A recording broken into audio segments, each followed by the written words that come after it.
realized there was a very methodical killer. He had killed in the past and appeared likely to kill in the future. You know, you get that feeling when the hair on the back of your neck raise up. I can almost immediately see the similarities. It's a slip knot. The young black female, she was pregnant. She could have been sexually assaulted. It's almost like a needle in a haystack. Unless you find that particular suspect that matches, the investigation continues. We definitely knew at that time that this wasn't this guy's first rodeo. We was shocked. This is the guy.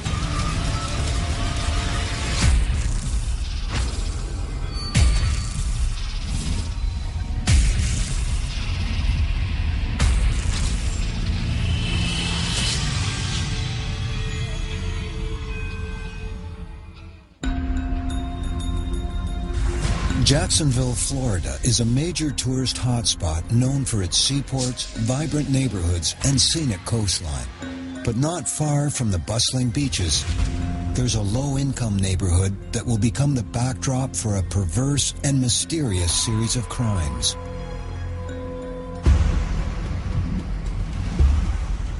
It begins in the heat and humidity of a July afternoon as Sharabia Mack heads to her sister's apartment. It's not a social call. I went up the stairs at my sister's house, knocked on the door, constantly knocked on the door. As I was knocking, something just didn't feel right. I went to the neighbor, asked the neighbor, have you seen my sister? He said, not since she left that morning with the kids. Is everything okay? I said, something is not right with my sister. 24-year-old Tyresa Mack is a devoted single mother of 3. That afternoon, she missed her baby's doctor appointment and failed to pick up her older kids from daycare. As I'm constantly knocking on the door, it's just something telling me that she was in there. That's why I didn't give up on just like walking away or anything, because she didn't get the kids from school, and this is not like her. When it came down to the kids, she didn't play. At her wit's end, Sharabia insists the neighbor help her break down the door. The whole house was clean. As I proceeded into her room, you could tell somebody went through a war in there.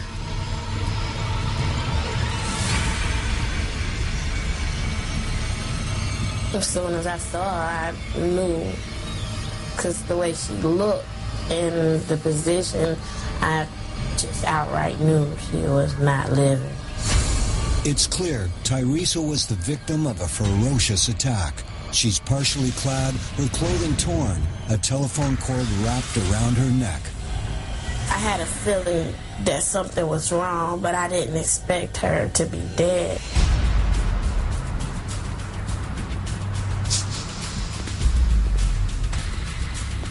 Detective Rodney McKean of the Jacksonville Sheriff's Department is the first investigator on the scene. On the date of the incident, my team was working the evening shift. The call came in approximately 2 blocks from the station, so we got there rather quickly.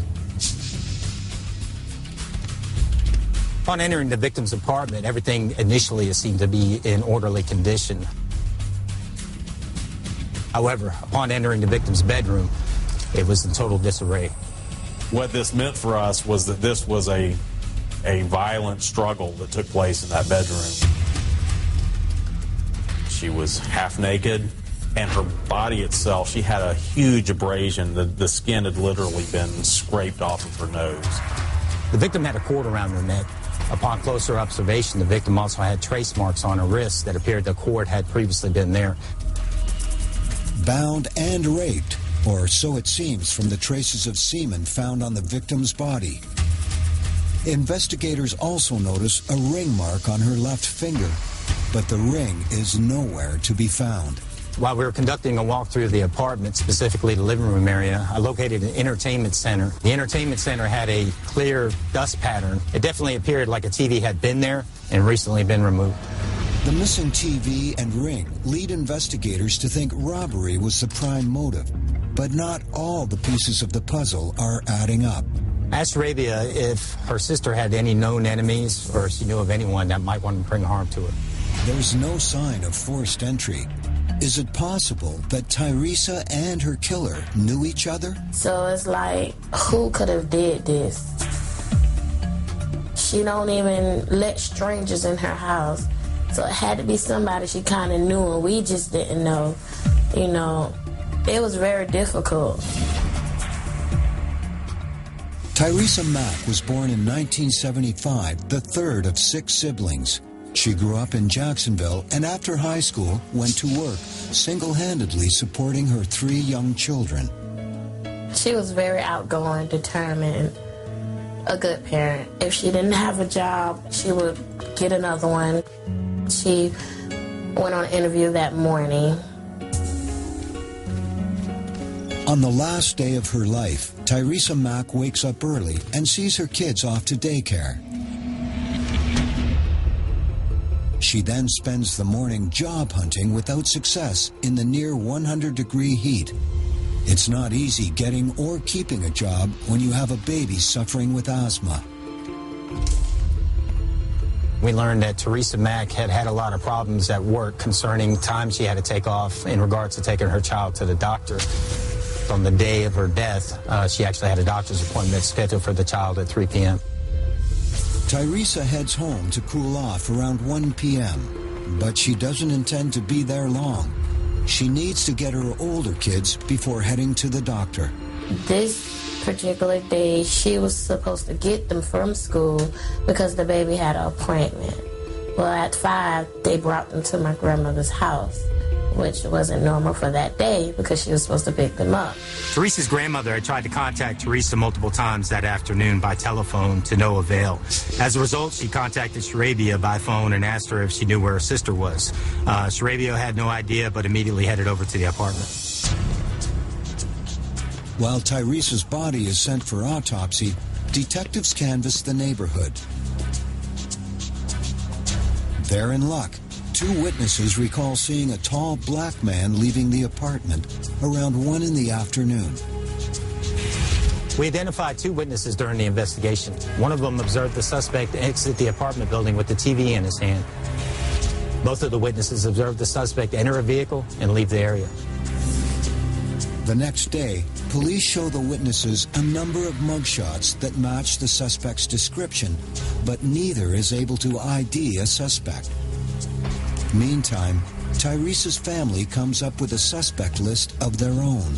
We learned about 4 individuals that knew the victim around the time of her death.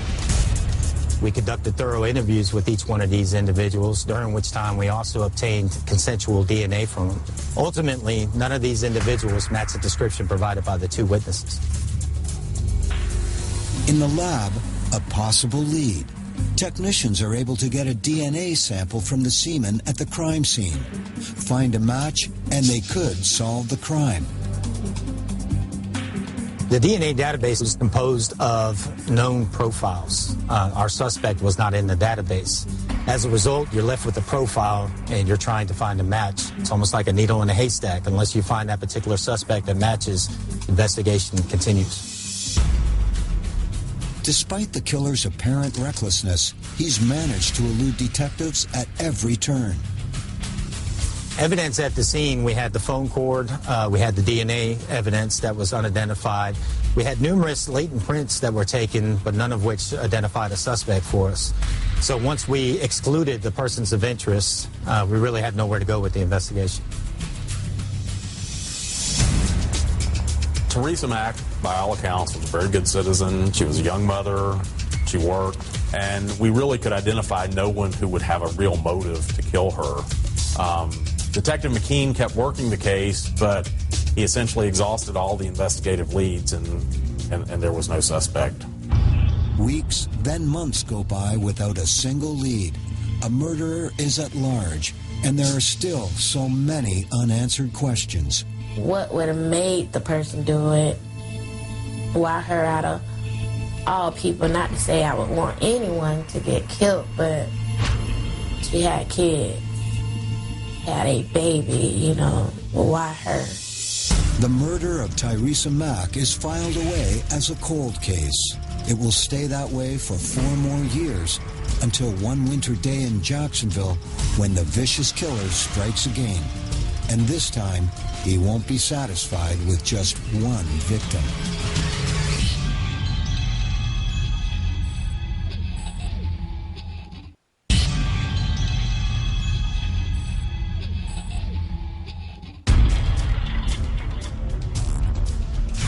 It's been 4 years since single mother Tyresa Mack was found raped and strangled to death in her apartment. The killer is still flying under the radar, but not for long. Jacksonville resident Sarah Anthony is looking for her close friend and neighbor, Nakia Kilpatrick. The 19-year-old single mother is pregnant with her 3rd child, and Sarah hasn't heard from her in several days. That's when she hears some movement inside. One of the kids comes to the window and opens the blinds. Sarah can see inside and see that the house is a mess. She can see Nakia lying on the ground, unresponsive, laying halfway in the bedroom out of the bathroom. Sarah quickly runs for help. The children were left alone in that apartment with their deceased mother.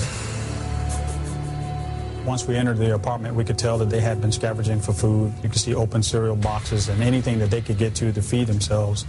And we felt that if they were in there a couple of more days, they would have been deceased themselves.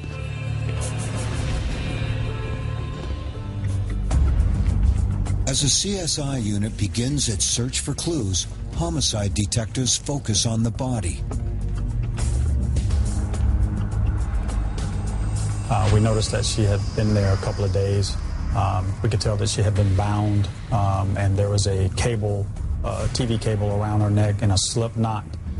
It was obvious that she had been strangled. The killer has left no fingerprints behind, and there's no sign of forced entry. After a thorough search, the only evidence investigators have to go on is a swab of semen collected from the victim's body. We found a sample, but we were unable to determine if Nakia had been sexually assaulted by the killer or she had consensual sex with someone else. There was no indications that she had been forced to have sex. Detectives canvass Nakia's neighborhood, but either no one's seen anything or nobody's talking. Well, the case went cold pretty quickly. The family was calling. I felt bad. I couldn't do anything for the family. And then the next thing you know, we got another call about another dead girl.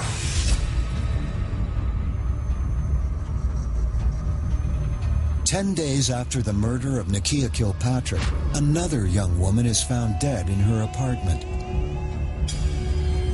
And this victim lives just a mile down the road. You get that feeling when the hair on the back of your neck raise up and you realize that you have something in the same area, another black female in an apartment that's been strangled. She's pregnant, and everybody in the department is wondering, what do we have on our hands at this point?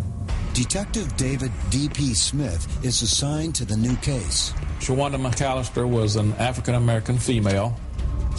She was approximately 20 years old. She was going to school, trying to learn to get into the medical field. She was 2 to 3 months pregnant, just a real hard-working, easygoing young lady. The first person police want to talk to is Shawanda's live-in boyfriend, Jamaican-born Rashid Tope. He willingly admits he broke into the apartment that night, but says it was his only way in after forgetting his keys. Rashid told us that he got back around 11:30 that night. He could not get anyone to answer the door, so he removed the window and entered the apartment that way. That's when he claims he found his girlfriend dead. He was face down on the floor. At the foot of her bed, she was naked from the waist down.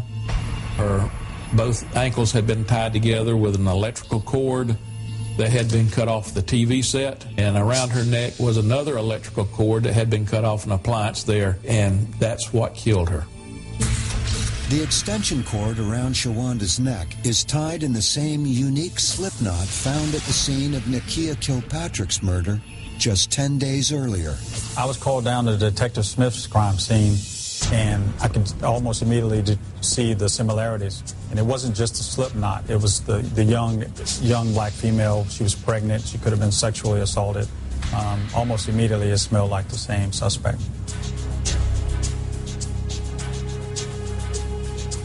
During our search, we did find a used condom that was in very close proximity to Shawanda. It was laying on the floor. CSI officers quickly get to work. But besides the condom, there's only one other potential clue. In the apartment, we found a receipt, an ATM receipt, where Shawanda had went to her bank and had drawn some $240-something. It's time-stamped around 8:30 that evening. But before Detective Smith can follow up on this lead, he gets an order to bring Rashid Tope in for questioning. My sergeant said, we need to talk to the boyfriend. He's got a real wild story. You need to talk to him about this right now. I had to find out real fast, so I decided I need to take him on down and start questioning him at the police station. As news of the latest murder spreads through Jacksonville, the city's fear and fury only grow. Police must end this string of killings as soon as possible. Do they finally have the murderer in custody? Or is there someone still out there just waiting to strike again?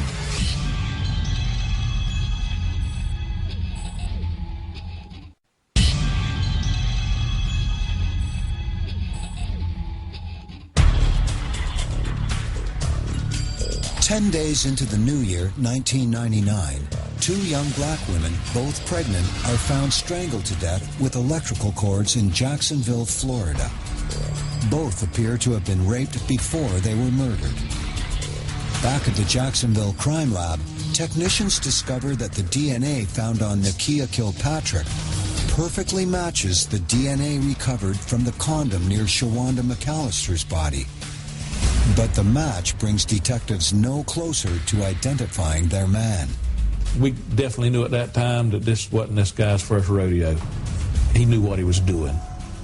Well, we believe that the victims knew the suspect, and it may have been a consensual sexual relationship, but we did believe that it was the same guy. Authorities are now focused in on Rashid Tope, Shawanda's boyfriend. He was a young African-American male, about 20 years old, and he was trying to sell us on this outlandish story.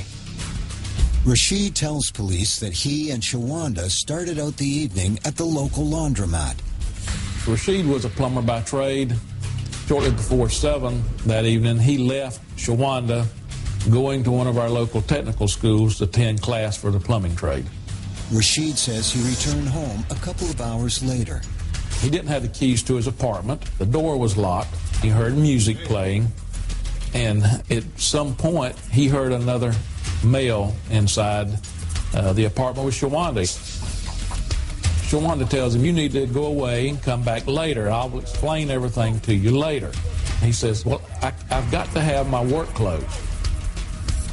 That's whenever Rashid says, "Shawanda, why are you doing this to me? You're pregnant with our baby." Rashid claims he complied with Shawanda's wishes. Moments later, she placed his clothes in the hall and relocked the door. Rashid never saw the male who was inside the apartment. He only heard him speak. The description he gave to us was he was sure it was a black male because of the sound of his voice. He could not tell us anything else about him. Detective Smith asks the suspect to take a polygraph. Rashid passed that polygraph with a +9, which is a very good score. He did not show any signs of deception. As a final check, Rashid is asked to provide a sample of his DNA for comparison with the semen from the crime scene. The test results are negative. Rashid is not a match. I came out of the interview room and I told my sergeant, I said, this ain't our guy. We got to start all over again. D.P. Smith turns his attention back to the bank receipt found in Shawanda's apartment. The interesting thing about the withdrawal was that on the night of the murder, Shawanda withdrew that money at 8:30, which was only 30 minutes before Rashid got home from his class. Police recover the bank security tape and bring it to Jacksonville's tech unit to see if they can enhance the image. Finally, they see what they're looking for. Video surveillance of the ATM transaction showed Shawanda McAllister standing in front of the ATM machine, withdrawing money, and behind her was a vehicle with its headlights on, and the lights on top of the car were on. Now, when we looked closer at the video, we could tell that this was a taxi cab, but you could not tell what the name of the cab company was, nor could you see anyone sitting inside of it. Detective Smith scans his notes from the crime scene. He has 2 witnesses who recall seeing a cab in front of the victim's building that night. We found 2 neighbors that approximately 9 to 9:30 they saw a Gator City cab pull up and park close to the vicinity of Shawanda's apartment. One of these neighbors describes a black male climbing into the cab at around 11:30 p.m. and driving away. Rashid had told us that Shawanda extensively used cabs. We began to think that maybe this was our first real break.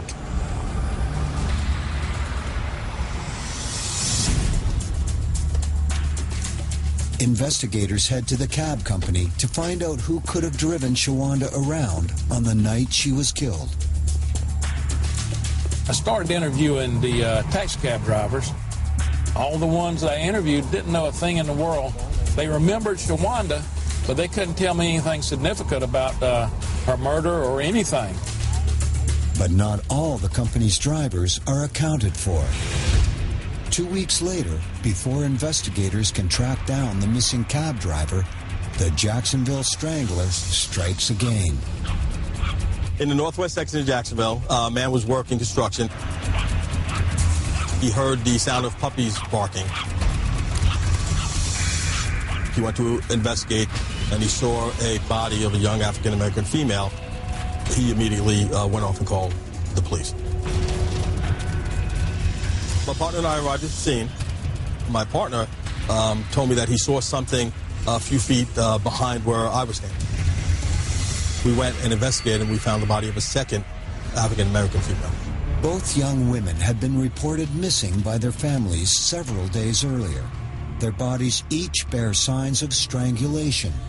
The similarities with the Kilpatrick and McAllister cases are too clear to ignore. One was lying in the open. The other was partially covered with pine needles and leaves. Upon further examination, we discovered that her hands were bound.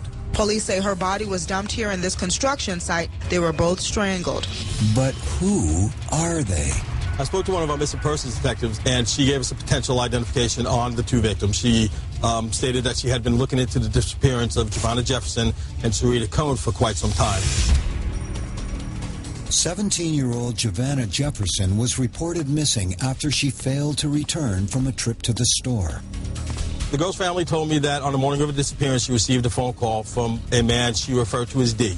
She left the house to meet D, and that was the last time they saw her alive. Police combed through the missing girl's phone records searching for this mystery man. After eliminating dozens of friends and family members, they are left with just one name, Paul DeRusso. Is he their missing link? Our chain of command decided it was a good idea for all the detectives involved in all the investigations to get together in a single room and formulate a game plan. One of my partners on our team came to me and says, DP, says, there's a missing persons detective that is working a case where there's a missing young African-American female, and it's got something to do with a taxi cab driver.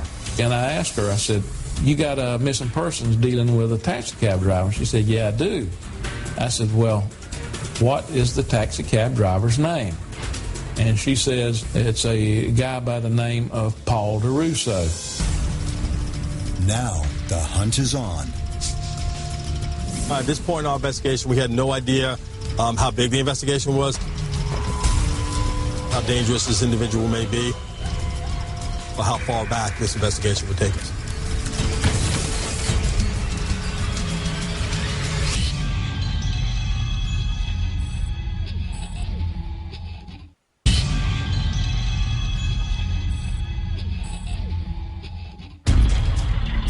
A serial killer is on the loose in Jacksonville, Florida, and he's working fast. 4 young black women have been strangled to death in the first 5 weeks of the new year. Authorities can only guess when and where this predator will strike next. We realized there was a very methodical killer. He had killed in the past and appeared likely to kill in the future, and law enforcement had to devote all their resources to finding this person. Their prime suspect's name is Paul DeRusso, a local cabbie believed to have had contact with at least 2 of the victims before their murders. Investigators dig into the suspect's past. DeRusso enlisted in the U.S. Army at the age of 22 and was stationed in Germany. Well, Paul DeRusso meets his wife while serving in the Army in Germany. She was also serving in the Army. 2 of them got married. They were transferred to Fort Benning, Georgia, where his wife gave birth to 2 daughters. But DeRusso's got a troubled past. He had an extensive criminal history, which included burglary, domestic battery, sexual battery. He never did any extensive prison time. It seemed like the prosecutors weren't able to make any of the cases stick. DeRusso is first arrested at the age of 21 for carrying a concealed firearm, but receives just 3 years probation. While stationed in Georgia, he is once again taken into custody, this time on charges of kidnapping and rape. We found that he had been disarmedly discharged from the Army, and checking his arrest record, we see that he would, he's like he lived a charmed life. Yes, he'd get arrested, but the charges would either be dropped or he would plead or get convicted of a lesser charge. He just kept going, and to me, and when you get a person like this that thinks he can get away without having to answer for his crimes, then to me, they become very dangerous and they're going to escalate. Shortly after his discharge, DeRusso moves his family to Jacksonville, where he works a series of odd jobs, including a brief stint as an auto mechanic. We had found in his criminal history that DeRusso had been arrested in 2001 for sexual battery on a 19-year-old female here in Jacksonville. Tamika Thomas was walking to work. She said that Paul DeRusso pulled up next to her. He asked her if she was single. She said that when she got off of work, he was there. He gave her a ride home, and she described him as being handsome and charming. Tamika Thomas said that she and Paul DeRusso engaged in consensual sexual activity on numerous occasions. She said that she caught him with a passion mark on his neck and broke off the relationship. After she broke up with Paul DeRusso, he flipped out. He grabbed her by the neck, he slammed her against her dryer, picked her up, carried her upstairs, ripped off her clothing, and sexually battered her. She said he also said that if he couldn't have her, nobody would. DeRusso is arrested for sexual battery, but skirts justice once again when his lawyers get the charges reduced to simple assault. I determined who the detective was on that case, and I called him up and I said, did you take a cheek swab off of your suspect? And he said, yeah, it's normal for us to do that. But it will take several days to compare the suspect's DNA against that from the crime scenes. Meantime, investigators need as much hard evidence as they can get if they're going to nail this slippery suspect. In the state of Florida, once you arrest someone for the charge of murder, you have a certain amount of time to bring this person to trial. The clock starts ticking the minute you put that arrest docket on him. And if you can't do it in that amount of time, it's over with. The case is done with forever. So we had to figure out some way to get DeRusso off the street because we just knew he was going to kill again. DeRusso's 2001 assault on Tamika Thomas gives police the break they're looking for. Turns out the suspect isn't making good on the terms of his probation. One of the conditions of his probation was that he attend psychosexual counseling classes. He wasn't doing that. That enabled them to arrest him for violating his probation. SWAT units descend on Paul DeRusso's house and prepare to take him down.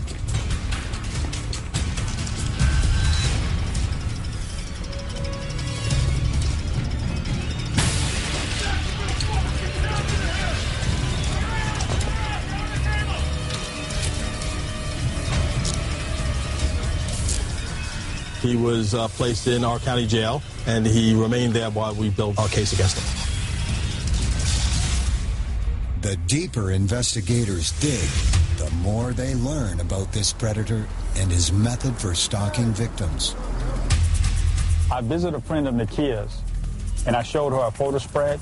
She immediately identified DeRusso as a person who picked Nikia up, wooed her, and eventually got inside her apartment.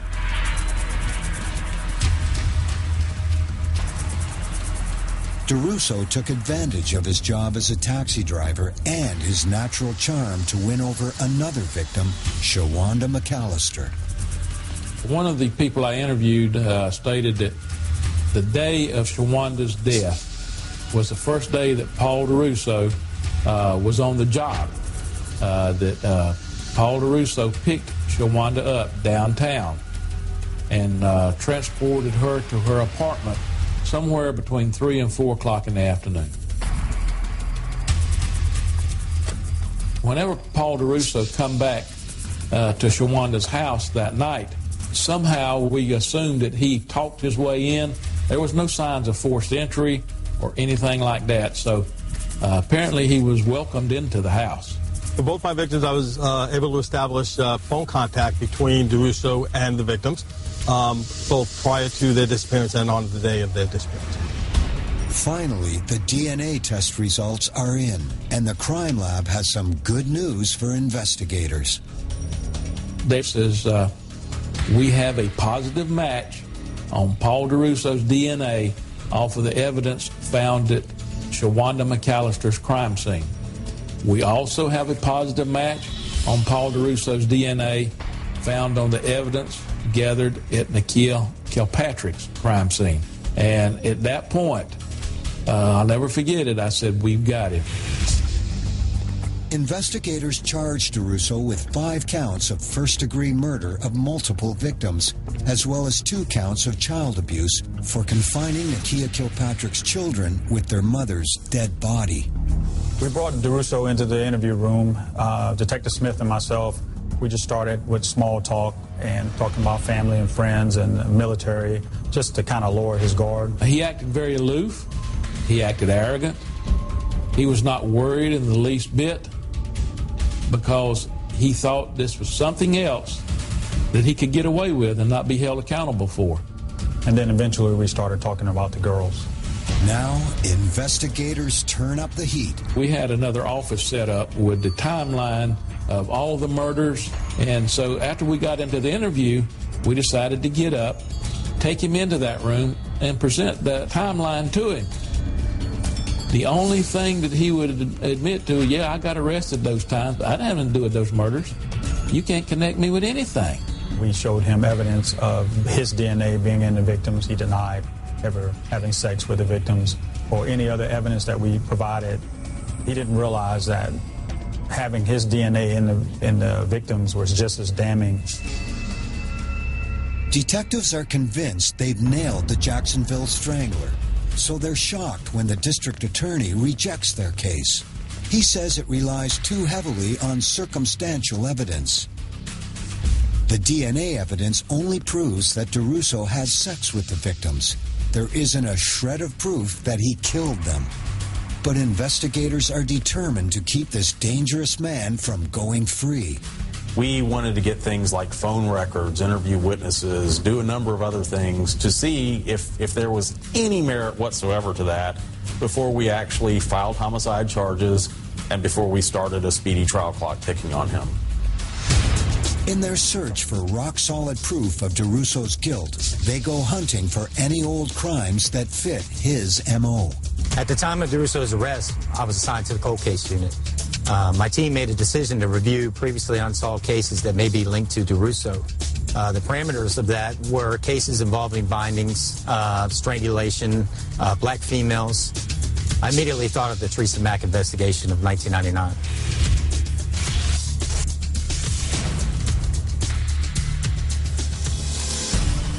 After so many years, have police finally found Teresa's killer? I remember reading articles, cab driver accused of murder. And after reading all that and seeing him, we knew him, not know him personally, but we seen him. He worked in our neighborhood. So he was shocked. This is the guy.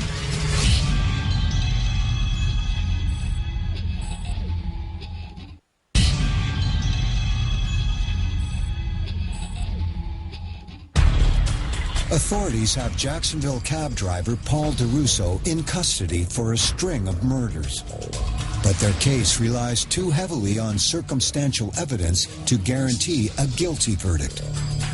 So they scour through their files, hunting for any overlooked clue that could help them nail the suspect.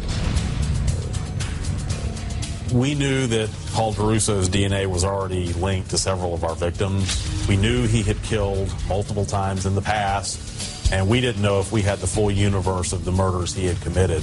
So detectives had to start looking through older cases to see if there were any similarities. I pulled about a dozen cases which I presented to the lab personnel. The first case on my list was the Teresa Mack case of 1999.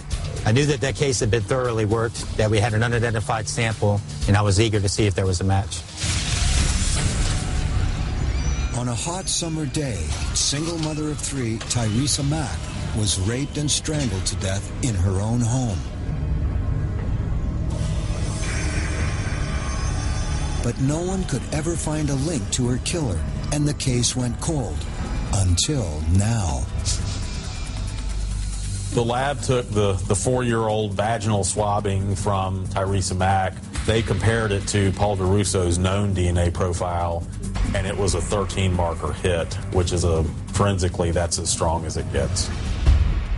Police contact Sharabia Mack and deliver the news. They think they've finally caught her sister's killer. She was extremely excited. She appeared very grateful that we hadn't forgotten about her sister. That was like the best day of my life for him to sit and tell me that he had found the person who killed my sister, gave me the name, which was Paul DeRusso. And I'm like, okay, wow. But there's still work to do. I conducted a review of my previous investigation. That included going through a lengthy report, during which time I reviewed statements made by witnesses, the persons of interest, and all the evidence associated with the case. Pretty much everything was checked. DeRusso's tactics with his other victims lead police to believe he must have known Teresa prior to her death. Teresa told me and my grandmother that it was a guy that liked her. He bought her a ring, but she wouldn't accept it. She never gave us a name, so we didn't know him. Investigators are now able to piece together what they think happened that fateful afternoon. DeRusso probably charmed his way inside, then turned on Teresa like an animal. We do know that it was sexual and it was not consensual.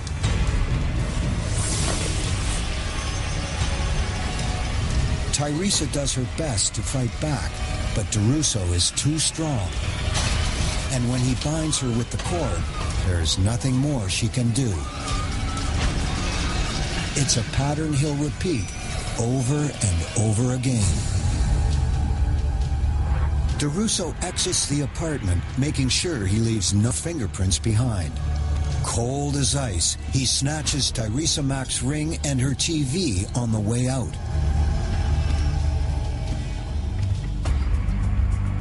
One witness saw him holding a TV at his car.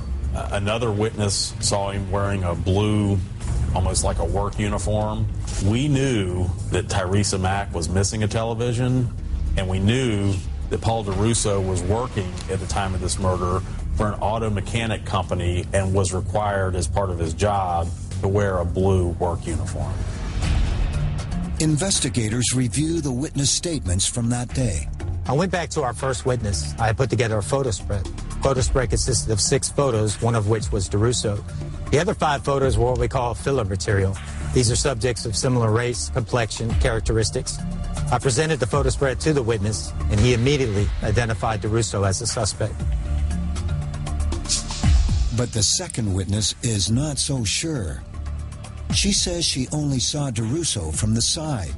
Investigators return with a new photo spread of profile shots. Paul DeRusso has a very distinctive side profile. If you look at him, he has a very pronounced Adam's apple. I met with Prosecutor Mac Hebner. He informed me that my case was the strongest case against Paul DeRusso. He told me to get ready for trial. But the district attorney stuns the press when he declares that DeRusso will only be tried for a single murder, that of Tyresa Mack, and the state will be seeking the death penalty. In the Tyresa Mack case, we had a full DNA profile match. We had witnesses, eyewitnesses who had placed him at the scene of the crime at the time we thought the homicide took place.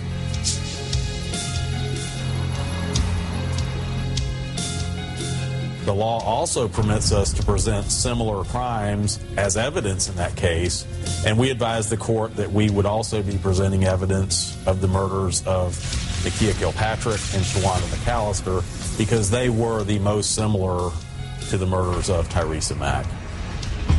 The sheriff says he hopes Paul DeRusso's arrest will bring them some comfort and bring relief to the people of Jacksonville. And the community breathes a sigh of relief that a serial killer who once preyed upon young women in our community is off the street. After a 2-week trial, Paul DeRusso is found guilty of first-degree murder in the death of Tyresa Mack. The penalty phase of the trial lasted about a week, and on June 28th of 2007, the jury, by a vote of 10-2, recommended the death sentence for Paul DeRusso. DeRusso appeals his conviction, but it's quickly denied. Jacksonville's killer cabbie now sits on Florida's death row, where he continues to wait for execution. This case is, to me, was a rare one that I've ever been involved in that the whole homicide unit worked on this case. I've never seen this kind of cooperation in the whole 32 years that I was a policeman. As a homicide investigator, you are the last voice that can speak for that victim. We got justice for those victims. We solved the crime and got a very evil man off of the streets.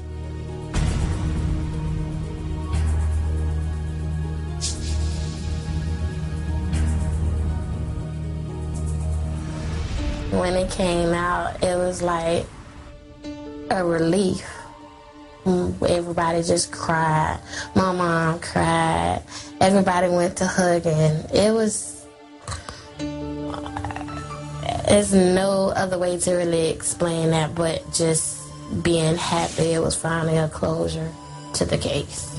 They have captured him, but it doesn't bring my sister back either.